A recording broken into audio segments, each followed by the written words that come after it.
Ok, nosotros ya comenzamos. Permítanme acá.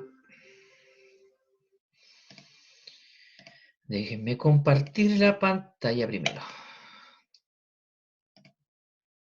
Ok, chicos, aquí estamos entonces. Ya aclarar algunas dudas. Aprovecho de dar las buenas tardes, ya son un poquito pasado las 12. Esperemos que no tengamos problema con lo de la grabación, como les expliqué. Bueno, si hay, vamos a tratar de hacer lo mejor posible. Lo que vamos a ver hoy día son los compartimientos, en particular el retículo endoplásmico rugoso, liso, y tratar de ver el Golgi. Como hoy día es una clase más corta, si bien yo dije 2 horas, pero en realidad vamos a estar una, vamos a llegar hasta el retículo endoplásmico liso, el resto vamos a seguir el lunes. No hay ningún problema porque el lunes tenemos más tiempo. Así que cuando hablamos de compartimientos, aquí cometí un pequeño error, compartimientos, nosotros vamos a referirnos a rugoso, liso, Golgi, lisosomas, peroxisomas, todos ellos de los cuales los vamos a ver durante las clases. Pero hoy nos convoca el aparato de Golgi. Están viendo la presentación, me imagino, ¿verdad? Sí, si no me equivoco, sí. Sí. Perfecto, muchas gracias, chiquillos. Comenzamos entonces. ¿Qué es lo que esta imagen la traigo como una especie de ejemplo para tratar de demostrarles a ustedes que cuando hablamos de una compartimentalización, de compartimiento, es como si fuera una casa. La célula se va a comportar en cierta medida como una casa. ¿En qué medida? En la medida de que vamos a tener, al igual que en una casa, distintos sitios donde se van a hacer distintas cosas. Nosotros generalmente cocinamos, valga la redundancia, por supuesto, en la cocina, dormimos en el dormitorio, almorzamos en el comedor, etc. Pues bien, en la célula no todas las funciones se realizarán en el mismo sitio, están compartimentalizadas en distintos sistemas endomembranosos o membranosos, y dentro de ellos uno es el retículo endoplásmico. Ahora bien, estos compartimentos en la célula están interconectados unos con otros. Nosotros lo primero que quiero mostrar acá simplemente es para ir desde lo macro a lo micro, de lo más general a lo más particular. Vamos a mostrar una pequeña imagen donde está el retículo endoplásmico y como pueden ver, por lo general, o más dicho, por lo general siempre está muy cerca del aparato de Golgi. Esta imagen es una imagen que obviamente no nos va a dejar muy claro, por lo mismo vamos a ir avanzando para quedar más claros a medida que vamos avanzando en la presentación. ¿Qué es lo que hace referencia a esto? Como les acabo de decir, nosotros esta imagen lo que quiere demostrar es que nosotros vamos a tener una zona, un compartimiento de nuestra célula, donde vamos a estar produciendo, por ejemplo, vesículas. Entiéndase por vesículas estos sacos membranosos que van a llevar en su interior algún tipo de molécula que nosotros queramos liberar. Por ejemplo, vamos a producirlas en esta zona, va a haber una invaginación de la membrana, donde como pueden ver acá, por supuesto, está la molécula de interés, pero a su vez también recuerden que hay moléculas que ayudaban en este proceso. Si se recuerdan bien, nosotros hablamos de las famosas clatrinas, hablamos de SNARE, B corta, y también de SNARE-T, que permitían adherirse a la zona donde van a ser requeridas, ¿ok? Entonces, estas vesículas se van a generar, van a avanzar a través de la célula, por lugares que vamos a explicar más adelante, y finalmente se van a unir al sitio receptor, es decir, al sitio donde son requeridas, y como pueden ver, aquí la molécula está siendo liberada. Con respecto vamos a ir más a algo más, un poquito más explicativo, nosotros vamos a tener aquí el retículo endoplásmico rugoso, como pueden ver, adherido a la membrana nuclear, eucarioteca. Cerca del retículo endoplásmico rugoso, muy cerca, va a estar el aparato de Golgi o complejo de Golgi. Posteriormente, las vesículas van a ir en esta vía, desde el retículo endoplásmico rugoso, van a ir al aparato de Golgi, posteriormente estas vesículas van a ir a distintas zonas donde son requeridas. Por ejemplo, a formar algunos filamentos de actina, a formar algunas proteínas de membrana, a formar proteínas, por ejemplo, de la matriz extracelular, etc. Si se fijan acá, nosotros tenemos en celeste, son una especie de carreteras. ¿Qué es lo que quiere asumir esto? Que este viaje, este movimiento de las vesículas desde el retículo endoplásmico rugoso al Golgi y del Golgi a las distintas zonas donde son requeridos, no son al azar, no andan de un lado a otro, usan verdaderas carreteras o rieles.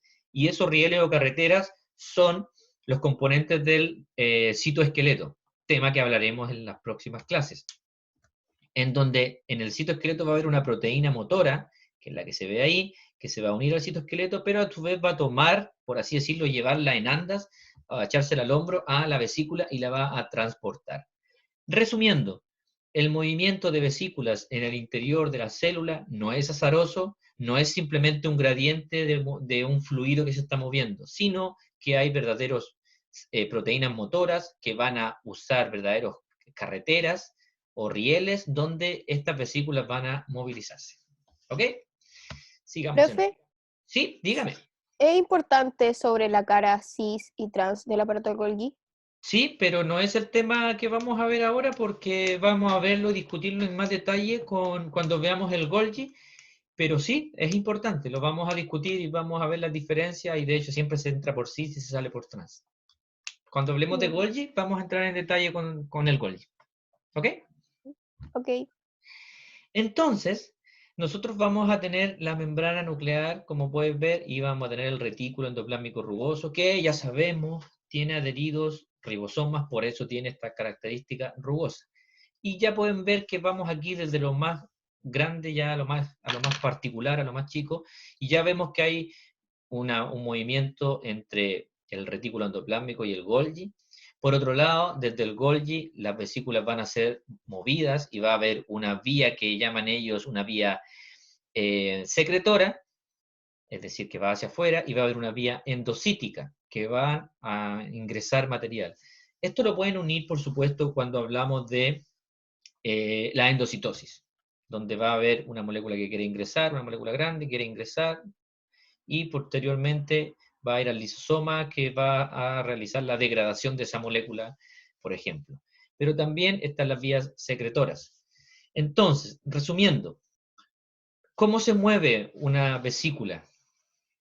Va a ir siempre desde el retículo endoplásmico rugoso hacia donde se produjo, va a ir esa vesícula al Golgi, sumándolo con la pregunta de la compañera, va a ir a las caras cis primero del Golgi, luego va a traspasar por todo el Golgi, va a llegar a la cara trans y va a salir.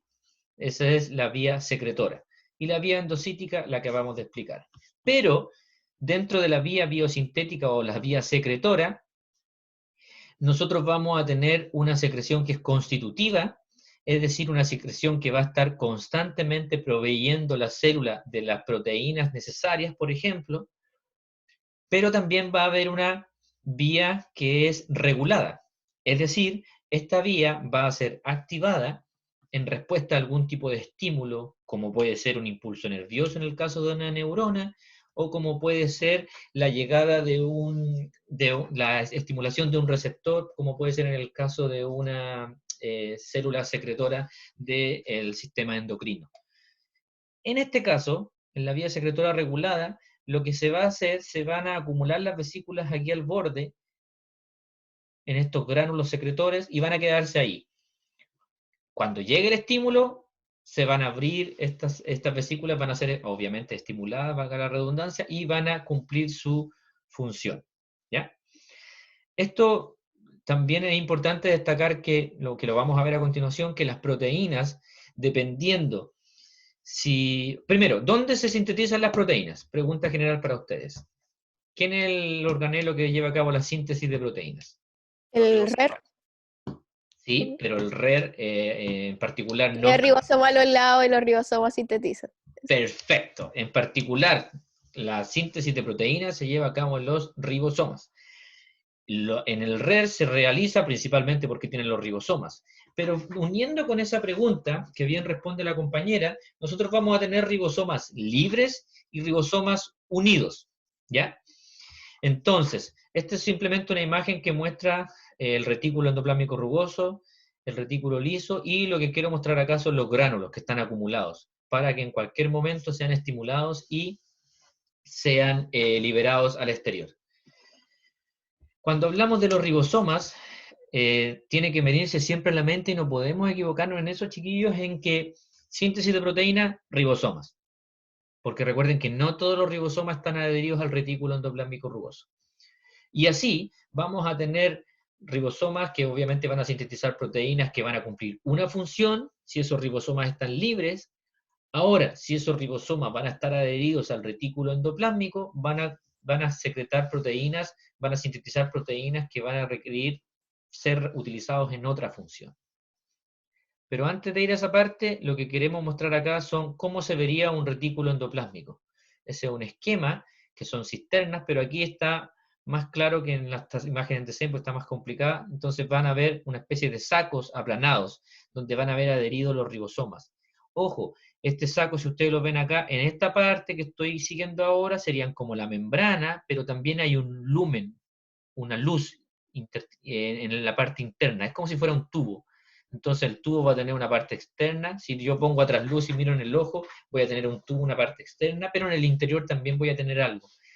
Y esa es la luz del saco, por así decirlo, del retículo. ¿Por qué lo digo? Porque veremos a continuación que esa parte es sumamente importante. No solamente la membrana es importante. La luz, la parte interna de este saco, es primordial en la función que va a realizar el retículo endoplásmico rugoso. Y finalmente, lo que nosotros queremos, vamos a mover esto acá, entonces nosotros vamos a realizar la síntesis de proteína, como dijimos, en los ribosomas, ¿ok? Pero hablamos de que hay ribosomas que están libres y adheridos al retículo endoplásmico rugoso. ¿Qué quiere decir esto? Ciertos polipéptidos, proteínas, se van a sintetizar en los ribosomas que están unidos a la membrana del retículo endoplásmico rugoso. ¿Cuáles polipéptidos? Aquellos en el que las proteínas se requieren ser secretadas. ¿Cuáles más? Cuando la proteína es una proteína integral de membrana. Esto es fundamental porque esa es la gran diferencia entre uno y otro. ¿Cuándo más? Cuando las proteínas que nosotros vamos a requerir van a ser utilizadas ya sea dentro de el mismo retículo o van a ser enviadas al aparato de Golgi o a los lisosomas. Ahora bien, ¿qué sucede con los ribosomas libres? ¿Qué tipo de proteínas van a sintetizar? Principalmente proteínas intracelulares. O sea, esta proteína, por ejemplo, secretada en el ribosoma, jamás va a ir a la matriz extracelular, porque una proteína de matriz extracelular es una proteína que no es intracelular. ¿Ok? Por lo tanto, los ribosomas libres, ¿qué tipo de proteínas o péptidos van a secretar?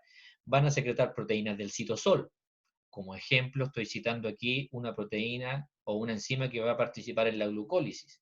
La glucólisis, que se realiza ¿dónde? En el citoplasma. En el citoplasma, correcto. ¿Ok?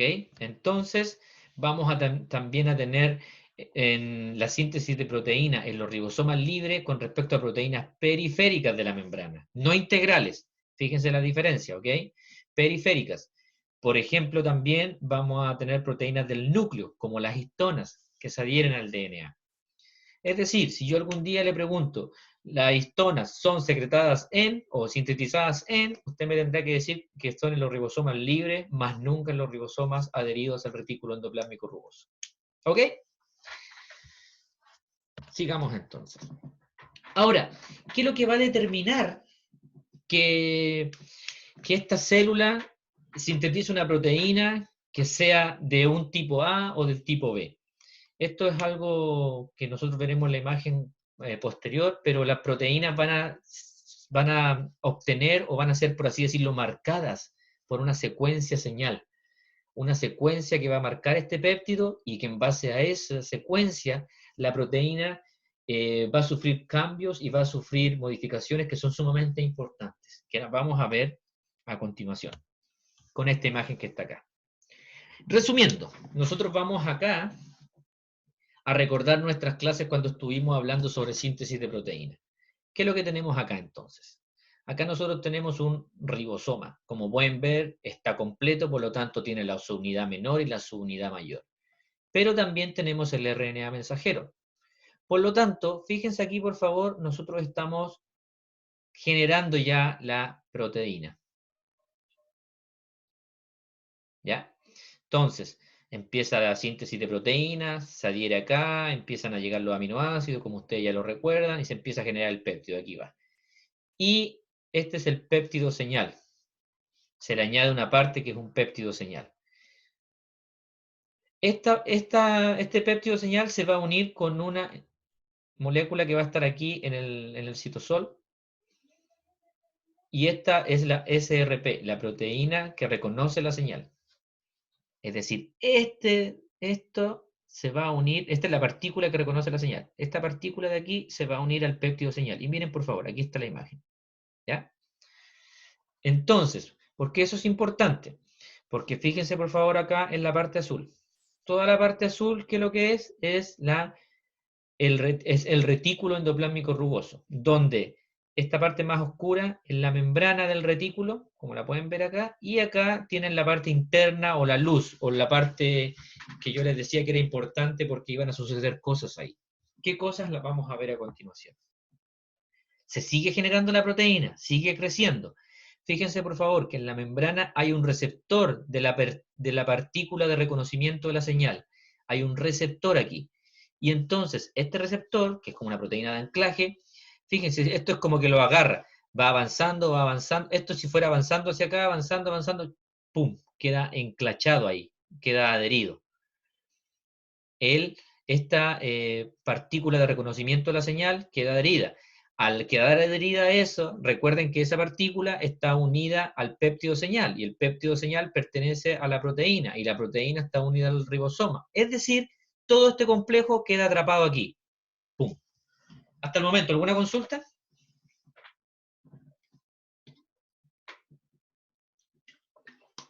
Profe, ¿qué era la SRP? La partícula de reconocimiento de la señal, se le llama. Entonces, esta partícula se une acá, y como ustedes ven hay un sacabocado solamente para esa. Ahora, ¿qué pasa en ese momento? Esto que está acá es una proteína canal, y tiene un tapón. Es decir, en este momento está cerrado.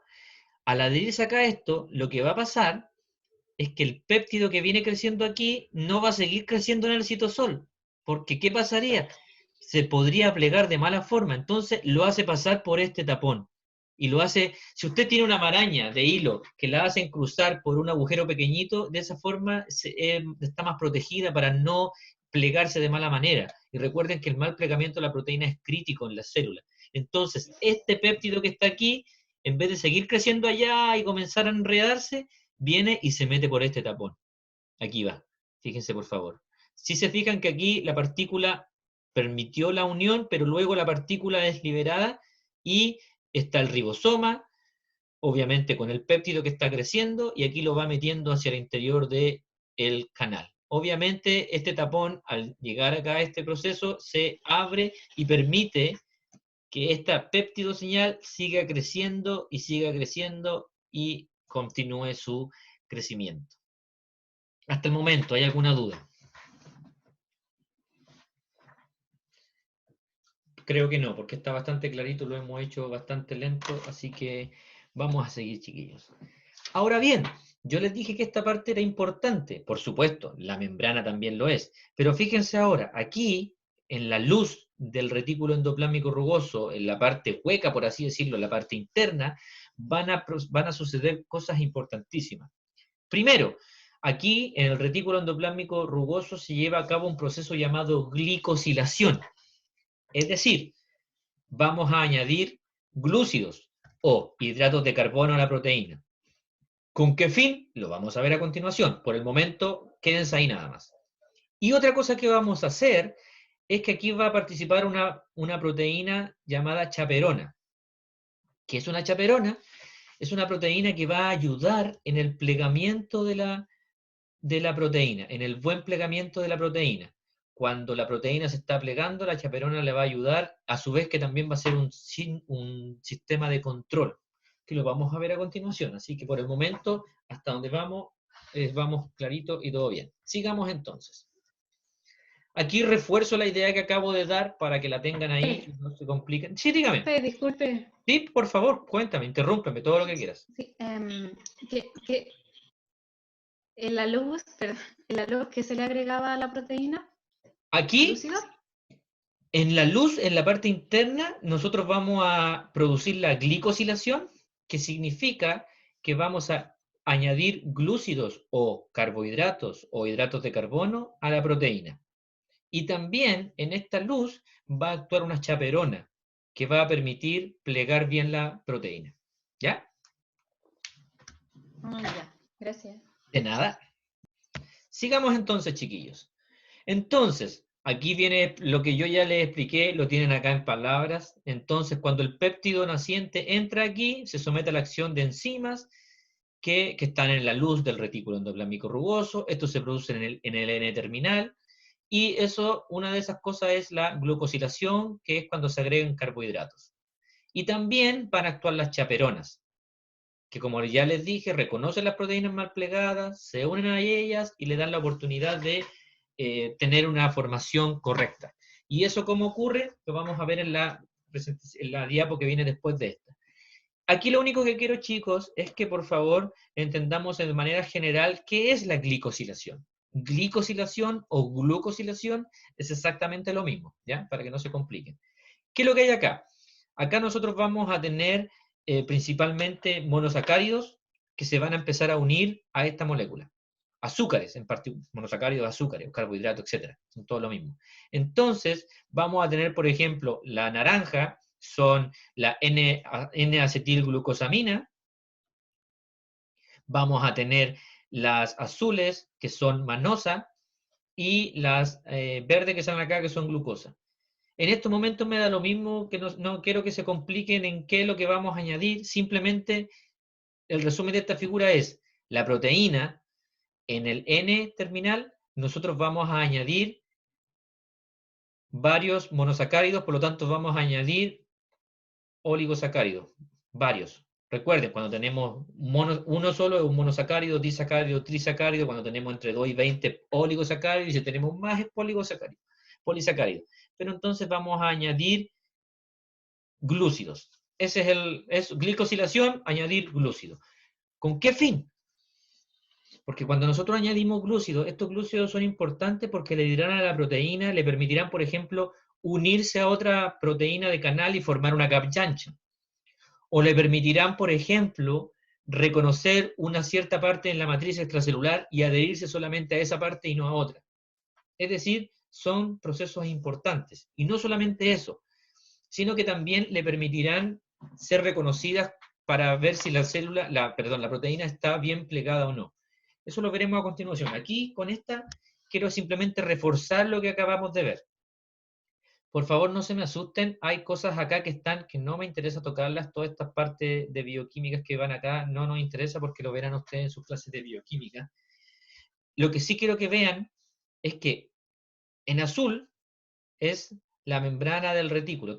Primero que todo esto es el retículo endoplásmico, pero aquí tienen la membrana y aquí obviamente tienen la parte de la luz, la parte interna.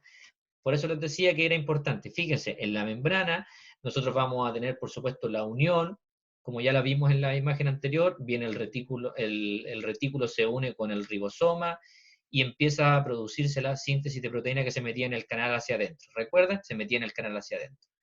Y dentro de la luz de este retículo endoplásmico se van a empezar a añadir los famosos glúcidos. Se está produciendo la glicosilación. Ahora bien, en este proceso, los glúcidos no se adhieren directamente a la proteína. Lo que hacen es utilizar esta molécula que está acá, que esto es un fosfato de dolicol. Entonces, los glúcidos que van a formar parte de la glicosilación se adhieren al fosfato de dolicol. Aquí está la formación, en este caso manifestada por la unión de manosa, que son las que están de color azulito. Entonces se adhiere la manosa a este fosfato. Luego, si ustedes se fijan, este fosfato estaba en la membrana, pero ahora vira, hace un viraje y se mete hacia adentro, hacia la luz del retículo, por eso la luz es importante.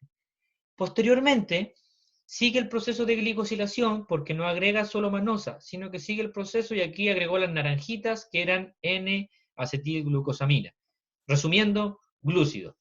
Sigue el proceso y se termina agregando las rojitas que son la glucosa. Y posteriormente, este complejo se une a esta parte del péptido. ¿Pero quién se une? Se une gracias a el fosfato de dolicol. Gracias al fosfato de dolicol se une a el péptido naciente.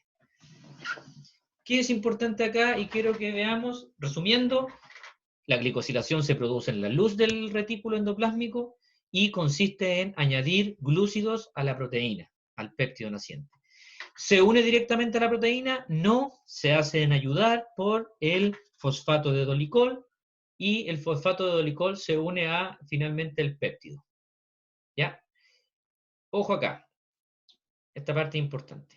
Acá nosotros añadimos 3 moléculas de glucosa. Esto está hecho en real, es decir, en la vida real ellos no pusieron colorcitos, la cantidad de colores que ponen, que quieren decir la cantidad de moléculas que se añaden, son las correctas. Es decir, en una glicosilación se añaden 3 glucosas. Se añaden 7, si no me equivoco, 1, 2, 3, 4, 5, 6, 7, 8. Se añaden 9 manosas y se añade 2N-acetilglucosamina. No me interesa que sepan cuánto se añade de esto, pero sí quiero que se fijen en las 3 moléculas de glucosa que se añaden. ¿Por qué? Ahora se los voy a explicar. Como les dije, la glicosilación tiene varias funciones. Se las acabo de nombrar 2 diapositivas atrás, que permite que las proteínas se adhieran a otra proteína, por ejemplo, o que se adhieran a la matriz extracelular que corresponde, pero también les dije que había una función de control de calidad, en donde también iba a actuar la chaperona. Pues bien, ¿en qué consiste esto? Y vamos, como siempre, paso a paso. Lo que va a pasar acá, de nuevo, siguiendo con esta imagen, vamos a tener esta proteína que se está formando acá, ¿verdad? Se está formando acá, se unió el ribosoma, aquí está el retículo endoplásmico y empieza a formarse la proteína o péptido. Y cuando se empieza a formar se tiene que plegar. Fíjense, por favor, la proteína cuando está aquí, ¿cuántas moléculas de glucosa tiene? 3. 3. Y por eso era importante que verificáramos esto. Tiene 3 moléculas de glucosa, pero aquí va a actuar una enzima y le va a sacar 2 y la deja con 1. Y uno dice, ¿para qué? Ahora viene la respuesta. Aquí entra un ciclo sumamente importante y fundamental. Esta molécula, es decir, esta proteína, este péptido que se estaba formando con una glucosa, no con 3, no con 2, con una, entra en este ciclo donde va a ir y le va a presentar, esta proteína se va a presentar con la calnexina. ¿Qué es una calnexina? Es una chaperona. Y ya dijimos, ¿qué es lo que hacía una chaperona? Y ustedes me responden, ¿qué es lo que hacía?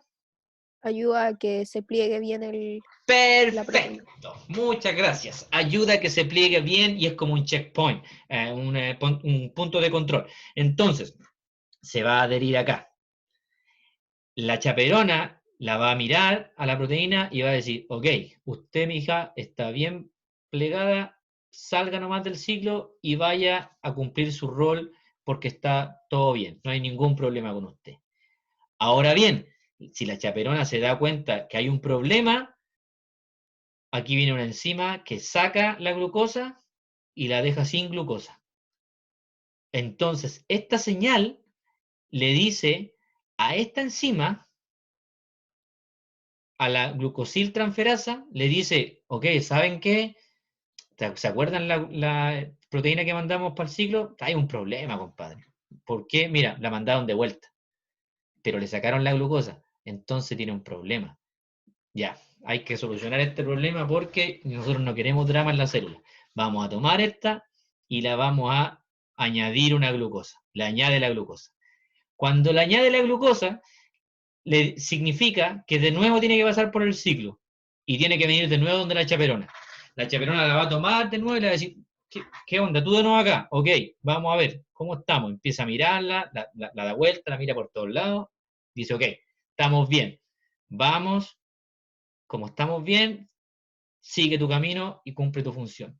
Si se da cuenta que todavía está mala, va a venir una enzima que le va a sacar la glucosa de nuevo, va a quedar sin glucosa, va a venir la glucosiltransferasa nuevamente y le va a poner la glucosa. Obviamente, esto no se va a repetir por siempre. Llega un momento entre que está dándose vuelta por acá y no sigue mal plegada, donde alguien dice, ok, ya sabes que aquí ya hay una falla de fábrica, yo no puedo hacer nada más con esto, entonces va a mandar la proteína al proteosoma y en el proteosoma va a ser destruida. No me sirve. No hubo cómo repararla. falla de fábrica muy grave y terminamos con esto. ¿Claro? Profe, ¿podría explicarle el proceso de nuevo? O sea, Sí, por se supuesto. supone que entra con 3 glucosa, pero sale con 2. Entra con 3 glucosas y aquí la glucosidasa le saca 2 y la deja con 1. Por eso aquí está con 1. Ya. Entonces viene y le deja una solamente. Y esa es la que... ¿Por qué una? Porque con una se puede reconocer con la chaperona. Por eso es un sistema, un momento clave. No con 3 no entra. No con 2, solo con una. Entonces le saca 2 y queda con una. Y cuando queda con una puede ser reconocida por la chaperona y seguir el ciclo. ¿Aquí hay una pregunta quizás o no? Profesor, disculpe, cuando sale entonces sale con una glucosa. Sí. Estas dos glucosas quedan disponibles nada más frente a la pregunta. No cumplen ningún rol, simplemente las sacan. ¿Ya? Entonces, lo importante de aquí es que debido a esta pequeña marca, esta señal es capaz de ser reconocida y le permite a la proteína pasar por el ciclo y ser vista. Y cuando está totalmente correcto el plegamiento, sale. Y si no, la mandan finalmente para afuera. O la hacen dar vuelta al ciclo dependiendo hasta que esté correctamente plegada. Y si no, como les digo, salen. Había una enfermedad en la que pasaba esto. ¿Qué pasa? ¿Qué enfermedad hay un mal plegamiento de las proteínas? Nosotros hablamos de 2.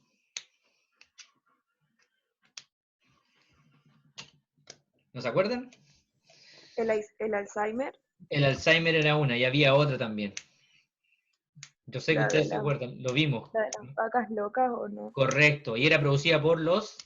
Vamos, yo sé que lo saben, les tengo mucha fe. Los priones. Perfecto, muy bien, me gusta. Sigamos entonces. Entonces, cuando hay un mal plegamiento de la proteína, no es algo menor. Si se fijan, cuando hablamos de mal de las vacas locas en las vacas, producidas por priones, que son un mal plegamiento de un pequeño péptido, es algo mortal, la vaca precisamente muere, y esa misma enfermedad, recuerden que también puede ser transmitida a los humanos, y los humanos también tienen consecuencias nefastas, de hecho mueren, ¿no? Sino que han consecuencias muy complejas porque ataca el cerebro, y en los humanos se llama el síndrome de enfermedad de Creutzfeldt-Jakob, en honor a la persona que lo describió. Y como también dijo su compañera, tenemos el Alzheimer, que ya sabemos que un mal plegamiento genera esa enfermedad que es tan dramática que finalmente nos empezamos a olvidar de las cosas, incluso de nuestros familiares más queridos. Entonces, quedó claro esto, ¿verdad, chiquillos? ¿Les quedó claro la importancia que tiene el retículo endoplásmico rugoso? ¿Qué lo que hace? Es decir, toma una proteína y le agrega glúcidos. Es sumamente importante que nunca más se olvide que las proteínas que salen del retículo endoplásmico rugoso van a ser principalmente glucoproteínas, porque se le agregan a todas glúcidos. Y ese glúcido ya vimos que eso también tiene una función importante en el control de calidad de la proteína, y ya vimos que cuando no se produce de buena manera, las consecuencias son bastante nefastas. Sigamos entonces. Ok. ¿Qué es lo que quiere graficar esta diapositiva? Esta diapositiva lo que nos quiere decir es que cuando nosotros vamos a producir una nueva membrana o una vesícula que obviamente va a tener en su interior algo, ese algo puede ser una proteína que se va a insertar en la membrana, por ejemplo, una hormona que va a ser liberada al exterior, un neurotransmisor, etcétera, lo que ustedes quieran. Pero este proceso es fundamental porque estas membranas que van a ser las que van a transportar, estas vesículas que van a transportar nuestra molécula de interés, por así llamarlo, tienen cierta orientación. Es decir, las proteínas que van a estar acá formando parte de esta vesícula, que recuerden que después les va a permitir unirse al órgano receptor, que eso ya lo vimos cuando hablamos de SNER-B y SNER-T, van a tener cierta disposición, cierta orientación, y esto va a ser respetado hasta el final. Como yo lo haga en el retículo endoplásmico rugoso, de qué forma esta vesícula lleve la proteína, de la disposición que tome la proteína en esta vesícula, va a ser respetada y va a ser la misma que va a entrar al Golgi, va a ser la misma que va a seguir como vesícula y va a ser la misma que va finalmente a disponerse en la membrana plasmática y se va a disponer de la misma forma en que fue creada acá. Si esta cara está de esta forma, se crea en la forma... Es decir, la forma en la que, por ejemplo, una proteína se tiene que disponer acá va a ser la misma que va a ser sintetizada en esta parte y va a llegar hasta ser puesta en la orientación que le corresponde y no en otra. Por último, para respetar lo que nos pasó con los chicos de la sección 1, vamos a llegar hasta esta para que ninguno se nos adelante. El lunes vamos a continuar. Permítanme, hay una pequeña pregunta acá. Exactamente. Eso es como la endocitosis y la exocitosis. Cuando nosotros hablamos del tráfico de vesículas, estamos hablando de endocitosis y exocitosis.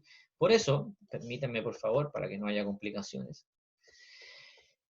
Por eso hablamos que hay una vía secretora, que sería como la exocitosis, de hecho, aquí estaba escrito, y tenemos una vía endocítica, que es la endocitosis. ¿Ya? Entonces, la vía secretora, allá está escrito exocitosis, y cuando una molécula requiere ingresar a la célula, va a haber una vía endocítica que hablamos, y ahí vamos a estar hablando de endocitosis. Respondiendo a la consulta, está en lo correcto, estamos hablando de procesos de endocitosis o exocitosis, que pueden ser dichos acá, ¿ok? Sin embargo, lo último que queremos quedarnos acá es esto. Esta diapo es importante en el sentido de que nos grafica cómo se realiza este movimiento. ¿Por qué quiero decir esto? De nuevo, vamos a tener en nuestra imagen, que ya debe estar bastante interiorizada, una membrana nuclear o carioteca, sobre la cual se va a desarrollar el retículo endoplásmico rugoso. El retículo endoplásmico rugoso se va a comunicar con el Golgi. Y del Golgi, obviamente, las vesículas van a seguir y van a ir dependiendo a la zona de la célula en que se requiera. Entonces, un ejemplo puede ser que vayan a la membrana. ¿Se recuerdan? Miren, por favor, aquí estamos hablando de clatrina. Nosotros ya hablamos de esto, lo vimos cuando hablamos sobre la endocitosis y la exocitosis. ¿Se recuerdan, por ejemplo, que había unas proteínas que recubrían la vesícula, que le permitían ser derivadas a ciertas zonas? También recuerden, por favor, de la clase esa, cuando hablamos que estas vesículas también podían ser recubiertas por SNER B corta, que era la SNER de la vesícula, que posteriormente se iba a unir a la SNER T, que va a ser del tejido diana, del órgano diana, donde iba a haber una interacción sumamente específica. ¿Qué quiero decir con esto? Que esas proteínas que van a recubrir las vesículas son fundamentales porque le dicen a la vesícula dónde adherirse, y no en cualquier lado, ¿ya? ¿Y por qué traigo esto a colación? Porque acá tenemos dos nuevas, que en ese entonces no vimos, pero que también participaban, y que las vamos a ver ahora. Explicarlas. Tenemos las COP2 y las COP1. ¿Cuál es la sutil diferencia entre una u otra? Si la vesícula que se genera es recubierta por una proteína COP2, fíjense por favor, va a viajar esa vesícula desde el retículo al Golgi. Ahora bien, fíjense por favor, que si esas vesículas van a tener COP1, son capaces de devolverse. Es decir, dependiendo de la proteína que vaya a envolver la vesícula, vamos a tener un movimiento anterógrado desde el retículo endoplásmico hacia el complejo de Golgi, o retrógrado, que pueda venir del complejo de Golgi hacia el retículo endoplásmico rugoso. ¿Les quedó claro? ¿Hay alguna duda, chicos? Profesor, disculpe, entonces, ¿el COP1 qué hacía? ¿Tú tienes COP2 o COP1? COP1 le sirve a la vesícula para saber que puede ser trasladada en sentido retrógrado. Recuerda que siempre debería ser, en general, es de retículo endoplásmico al Golgi, de Golgi a las vesículas y de las vesículas para afuera. Pero también recuerda siempre que hay un movimiento entre ellos, porque hay una vesícula que se puede generar acá, en el retículo endoplásmico, va al Golgi, pero después yo requiero, Golgi lo veremos la semana pasada y vamos a entrar más detalle con esto, yo requiero que estas vesículas o estas proteínas sufren modificaciones que son realizadas en el Golgi, pero yo las quiero usar acá también, porque también las requiero. Entonces, en base a eso, si la proteína, por ejemplo, que yo necesito usar en el retículo endoplásmico rugoso, pero necesito que sufra modificaciones en el Golgi, pero las necesito de vuelta, le voy a marcar con la COP1. Entonces le digo, ok, te marco con la COP1, tú vas a ir, pero a su vez también te vas a poder, tienes la capacidad de devolverte. Si yo necesito que esta molécula solo vaya al Golgi, la voy a marcar con COP2. Resumiendo, COP2 para ir del retículo endoplásmico rugoso al Golgi. COP1, vesículas que son capaces de ir en el sentido retrógrado, del Golgi hacia el retículo endoplásmico rugoso. Eso es la función de COP2 y COP1, que espero que no se le confunden ni se le olvide. ¿Ok? Bueno, chicos, dígame. ¿Cuál era el movimiento de las COP2? Las COP2, desde el retículo endoplásmico al Golgi. Sí, pero dijo un movimiento que en las COP1 Ah, anterógrado. Ah, ya, gracias. Anterógrado y desde el Golgi hacia el retículo retrógrado. Movimiento anterógrado, retículo a Golgi, retrógrado, Golgi a retrículo.